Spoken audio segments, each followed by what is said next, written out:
Pirates are something that I have a passive fascination with, especially when it comes to their representation in media. I love all of the different ways that they're represented and the morals that they carry and teach us about. The trope of found family, that is, a group of friends being so close to each other that they love each other like a family, is one of my favorite tropes of all time, and is rife in a lot of the pirate media that I find myself enjoying. So I want to take a look at the history of how pirates are portrayed in media, and the various evolving of ideas and themes that they perpetrate, and how our understanding of pirates has changed. The Treasure Island movie that came out in 1950 is the quintessential movie for understanding pirates and pirate aesthetics in media. The movie follows the little boy named Jim, Squire Trelawney, who holds a place in the British military, and the ex-pirate Long John Silver. Trelawney uses the map that Jim had from pirate Billy Bones in order to set sail for Treasure Island. Trelawney hires Long John Silver to fill out the rest of the crew, and Long John Silver does so, but he fills it out with his own former pirate crewmates. With this crew of former pirates, Long John Silver performs a mutiny on the ship once they are near Treasure Island. The mutiny fails and the ship remains in control of Squire Trelawney, Captain Smollett, and the rest of the British. However, Silver gets away with Jim, and he reaches the island first. As the plot progresses, Silver obtains the map, and is still holding hostage over Jim. Silver then uses an injured Jim as a bargaining tool with the Doctor. The deal was that Silver would get the treasure, he would keep his life, and Jim would get healed and stay safe. The Doctor refuses this and backstabs Silver when the plan is set to finalize. He still wants to put Silver on trial and sentence him, despite Silver holding up his end of the bargain and giving over Jim. While being taken away, Silver is able to pull a gun out on Trelawney and escapes for the British. He makes sure Jim gets safely off of the stolen ship, and in return, Jim helps Silver safely escape with the stolen treasure chest.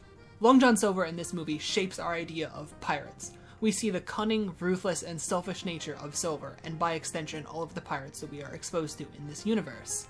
Silver uses the boy's life as a bargaining chip several times. He betrays his crew before his crew could betray him, and every move that Silver makes is in service of himself, to put himself on a higher footing than those around him. There is something to be said of him trying to honor his word and keeping Jim safe. However, we come to the understanding that he probably only did this and saved Jim's life because it helps Silver in the long run, considering the fact that he turned his crew over as fodder, because it served Silver. Black Sails is the narrative prequel to Treasure Island, despite it coming out so much later. It follows Captain Flint and a young Long John Silver. As such, it fully highlights the selfish nature of the pirates, as everyone is looking out for themselves. Still, none more so than Long John Silver. Silver clings onto those with power around him in hopes that he can better himself. He schemes when he believes he can get away with it, and he tries to reason himself into a safe position when it all goes to hell. This nature comes to fruition the most when he tries to hoard a larger portion of the Urka gold from his captain. Instead of having Flint and the crew collect it, he outsources the work for a higher percentage of the gold. There is still a sense of loyalty between the crew though, as they keep Randall on board the ship, despite the issues that he has working, because the crew likes him. The sentiment towards pirates in the world of Black Sails is important. Captain Flint said, "When a king brands us as pirates, he doesn't mean to make us adversaries. He doesn't mean to make us criminals. He means to make us monsters." And by large, he is correct. The reaction from society is that pirates are worse than scum, and are always awaiting the noose. Flint says that this reaction from society is out of fear for the men who keep what is theirs and fear no one. The world of piracy is a brutal one where the strong survive, and the strong are those willing to fight. Charles Vane is an early look at this, as he has no regard for the bigger picture, or the politics of Nassau. Nassau serves as Pirate City, basically.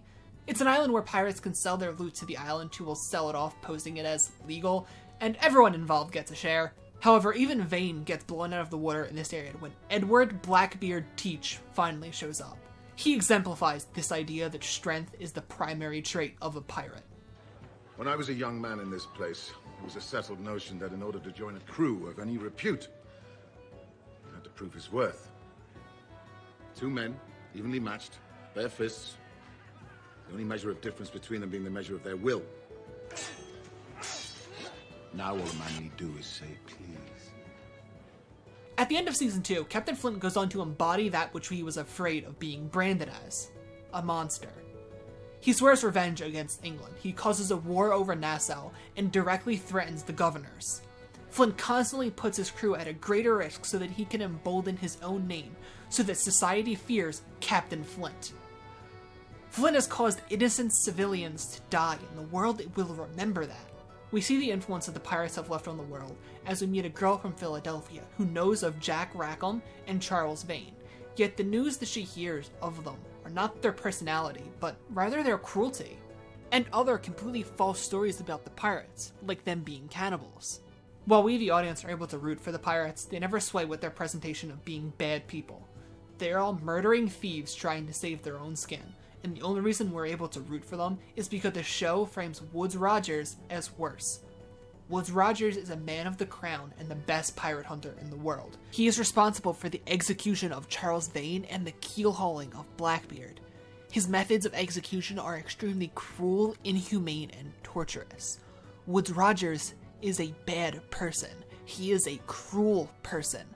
It becomes important to remember that the pirates are not supposed to be seen as the good guys, and the reason that we're able to root for them is because they're going up against worse people. In the end of Black Sails, the only reason that the pirates are able to quote-unquote win is because Jack Rackham reached out to another government agency to force Rogers out of Nassau. The pirates would not have been able to accomplish this on their own. They needed the help of the government, and in the end, it was the other government that helped and won and kicked Rogers out of Nassau. It wasn't the pirates. The pirates didn't win. I want to rewatch this whole show just to write about Jack Rackham. He is my favorite pirate. Both those media never shy away with the ruthlessness of pirates, showcasing both the horrors that they cause and the lengths that they're willing to go to for their own selfish gain. This nature eventually gets watered down over time and starts introducing more heroic and good qualities to the pirates, making the pirates seem more morally gray, as we can understand that yes, they are against the government, but some of them are good people, and that leads me to wanting to talk about Pirates of the Caribbean. Starting a look at the Pirates of the Caribbean franchise, Curse of the Black Pearl starts off by showing the audience the power behind flying the black. A ship in ruin, the English's disdain for pirates, and how mythic pirates are seen as. People are afraid of even speaking about them directly. The mystery around the Black Pearl is highlighted, as an Englishman describes the crew of the ship to be damned men, with a captain that was so evil, hell himself spat him out. An inmate states that no one comes into contact with the ship and lives. Sparrow points out the hypocrisy of who told the story if no one ever survived, but the fact that people just believe in this myth goes to show its power. It makes people afraid and avoid the ship. The pirates in this world have a code, a set of rules, loose guidelines, that they follow. Even pirates have honor, and those that break the code are deemed immoral, like how Bill Turner denounces the actions of Barbossa when they performed a mutant. There is a right way of being a pirate and a good man. William Turner serves us as the honorable pirate. He heeds the warning of pirates, yet succumbs to his pirate blood by joining the seas. He refuses to leave Jack Sparrow alone to die, he cares for Elizabeth, he finds parts of the code agreeable and some selfish. But the longer Turner spends out at sea, the more he adapts to the pirate life, willing to betray those that he works with in order to free his father from the fate that he signed himself. Turner is cunning, willing to do whatever it takes in order to save the people that he cares about, rather than helping himself. One of the most interesting aspects about the pirate world in this franchise is the existence of a hierarchy and a code. The mere mention of a pirate code alone shows that there is on some level that the pirates have a base understanding of each other and what they fight for and believe in. The existence of pirate lords and pirate kings further enforces the idea that pirates do have a sense of loyalty to each other and belonging with other pirates. They all understand the importance of a pirate king. They do not go against the pirate king. Jack Sparrow is a selfish pirate, trying to ensure his own survival and to take his own revenge no matter the cost. Holding his plans close to his chest so that no one truly knows him, willing to sacrifice 100 other men's souls rather than give up his own. Sparrow, unlike most, is able to see through the odds and do what must be done. However, when push comes to shove, Sparrow will always choose himself, his needs, and his life above all others. Sparrow considers the Black Pearl, his ship, to mean freedom. A ship is to be free. I believe that his need to be free is also shown by his insistence on having everyone call him Captain Jack Sparrow, even when he is not in the possession of a ship or a crew, because if Sparrow isn't a captain, that means someone else is the captain of him. This idea gets confirmed when Beckett states that he doubts Jack Sparrow would consider employment the same as being free. It's not having a stable life and not having to struggle that Jack considers freedom. it's not having to listen to someone. Although the underlying threat to the pirates and their lives is the English throughout the franchise, the main adversaries, at least to Jack Sparrow, is other crews of pirates. The undead Captain Barbossa and Davy Jones along with the crew of the Flying Dutchman. As the world progresses, the number of pirates and pirate successes dwindle. It comes down to such a point that the only way the pirates can make profit is by betraying other pirates. The life of a pirate is reaching unsustainability, and with that, everyone is turning on each other, trying to be the last. Pirates are of a dying breed. The world is shrinking, the blank pages of the map are being filled in.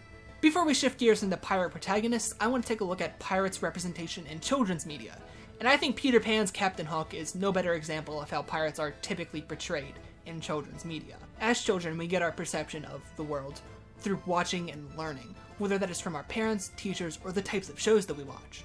So to understand what people thought of pirates, what better place to look than a kids' movie made by Disney? Captain Hook throughout this movie is unequivocally and cartoonishly evil. He shoots someone for being annoying, he kidnaps children, he acts like he owns the place and wants nothing more than to get his revenge on Peter Pan. So he's like the kids' version of Long John Silver.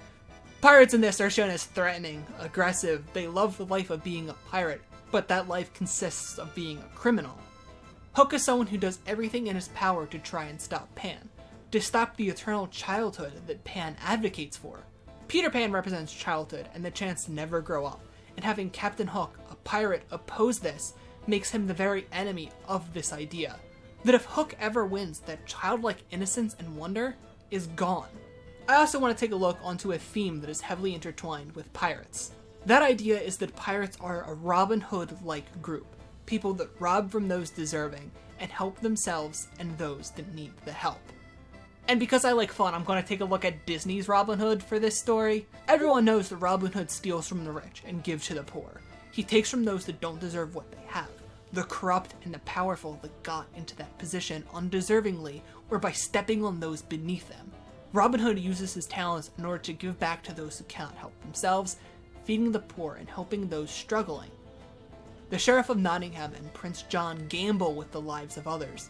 Meanwhile, Robin Hood is willing to risk his life for the sake of others. This sort of idea is extremely appealing to audiences, and one of the best ways to apply this trope is to make it so that it recontextualizes an entire group of people that we commonly thought of as outlaws. Making pirates embody this idea of a Robin Hood group legitimizes their criminal deeds, making the audience more understandable and open to the idea of loving these types of characters. Yes, Captain Flint and Captain Jack Sparrow have killed people, but both of them have freed slaves. Both of them are shown to be going against a more aggressive and violent form of government. So how bad can they really be? The modern pirate that we tend to see now when it comes to pirate protagonists in media, I believe, comes from the relatable idea that being at sea is a freedom, and draws upon an anti-government appeal. To look at the modern pirate, I want to look at One Piece, the live-action one. Listen, this project has a deadline, I cannot watch the anime for this. One Piece follows Monkey D. Luffy on his goal to find the One Piece and become king of the pirates after the death of Gold Roger, a world-renowned pirate. I believe that One Piece is one of the biggest perpetrators of the idea that sailing at the seas is a form of freedom, with this idea being a main factor for Luffy. He wants to be free, feel the salty sea air, the wind on his back, and to be surrounded by a loyal crew. This sort of attitude is also how he finds his crewmates. He values being nice and helping people. Luffy first got interested in Roronoa Zoro after he stood up for a little girl, all before he saw his fighting skills. Luffy only invites Sanji to join his crew when he learns that Sanji is a good person, on top of being a good cook. Luffy helps people, he values being a good person, and he finds the idea of being told what to do ridiculous. He actively encourages his crew to improve themselves and to chase their own dreams, no matter the cost. Like encouraging Zoro to face Mihawk, giving Kobe the confidence to join the Marines despite the Marines being against pirates, and standing up to Zeph on behalf of Sanji. Luffy never gives up on his crew, his friends. This attitude is best demonstrated in episode 7, when it's revealed that Nami betrayed the Straw Hats to Arlong and hands in the map to the Grand Line. She walks off with Arlong and tells Luffy and the crew to leave her alone, but the entire time that she is away, Luffy never gives up on her, standing by her and saying that she has to have her reasons, that he tries his best to understand.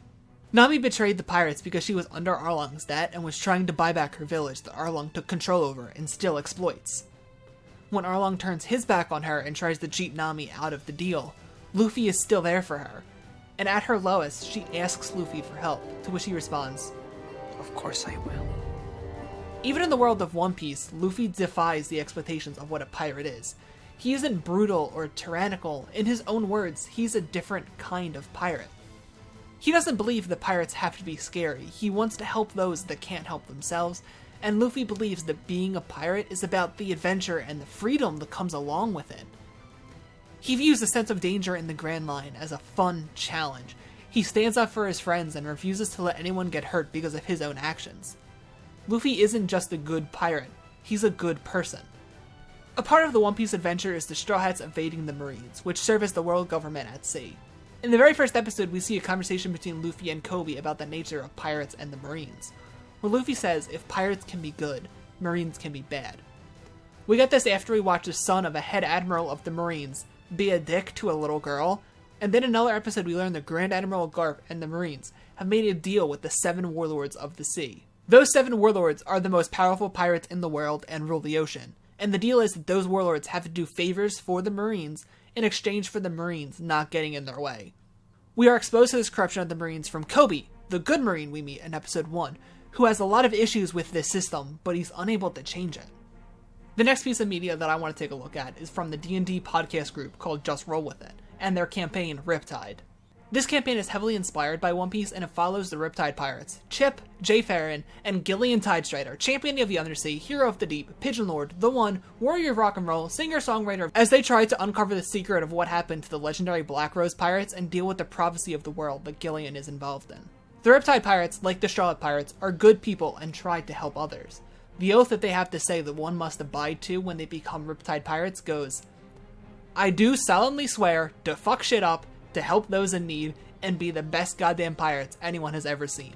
And I believe that this is a perfect representation of the crew. Episode 1 starts off with the 3 pirates blowing up a navy base on the island of Zero. Then, the pirates liberate the town of Zero and rally up the citizens to start an uprising against the tyrannical control that the navy has on the town. The Navy in this world is an extremely aggressive and controlling form of government, believing a form of might makes right and waging war on pirates. We even see the Navy going as far to implement Navy spies on pirate ships to lure the crews of pirates to the Navy. Found family and the idea of freedom is an extremely prominent idea in the Riptide campaign, with Chip, Jay, and Gillian serving as a family that the other never had. Chip is a bastard who was raised on the Black Rose Pirates ship until their demise when he was a little kid, and he has struggled to survive ever since. Jay is the daughter of a very controlling Navy general, who is possibly in on the murder of her sister. Gillian was raised as the child of prophecy, harshly criticized and raised as a weapon, and it wasn't until the 3 of them met that they were able to start mellowing out and to feel that sense of belonging with each other. This is a crew that would do anything to protect the other. Jay was finally able to get free from the Navy's grasp. Gillian broke free of the looming prophecy that was so ingrained on him. And Chip is still working on his issues, but he really is the best goddamn pirate the world has ever seen. The crew makes the lives of every town that they go in better. They give Old Man Earl a second chance at being free. They rid the town of Laufenland of the curse that was put on it, and give so many people a reason to live and experience a form of true freedom. The life of being at sea and being a pirate. I believe the fact that this is just 4 friends role-playing really does show us how our perception of pirates is shifting, and how the influence that the media we watch has on us. The DM of Riptide loves One Piece, and made their own piece of media inspired by it, that has likely gone on to inspire other people to make their own stories inspired by Riptide, and this is showing how our understanding and showcasing of pirates is forever changing. One day you'll leave the account. Take a wife, father, children. See less and less of the sea until she becomes like a painting hanging on the wall. Static and irrelevant to your daily existence. But she'll keep on calling you.